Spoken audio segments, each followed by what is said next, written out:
নতুন পর্বতে দেখতে পাওয়া যায় অনুভব আজ বনলতার মা বাবাকে চ্যাটার্জি বাড়িতে ডাকে আর সকলের সামনে হঠাৎ বলে ওঠে, আমাদের সন্তানকে নিয়ে আমার কিছু সিক্রেট শেয়ার করার আছে। কথা শুনে সবাই অবাক হয়ে যায় আর বনলতা তো একেবারে ভয়ে চুপসে যায়।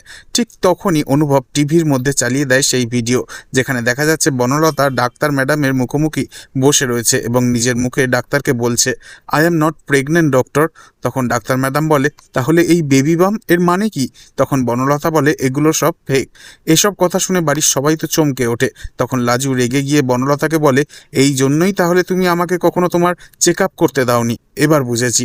তখন বনলতা পাল্টা চাল চালে আর বলে, আমি সব কিছু করেছি নিজের সংসার বাঁচাতে লাজু, একদম ভুলভাল কথা বলবি না। তখন লাজু বলে, তুমি না আসলে তোমার সংসার কখনো গড়তেই পারোনি বনলতা দিদি। তখন অনুভব পাশ থেকে বলে ওঠে, একটা ক্রিমিনালের সাথে কখনো সংসার করা যায় না, get out from my life Banalata.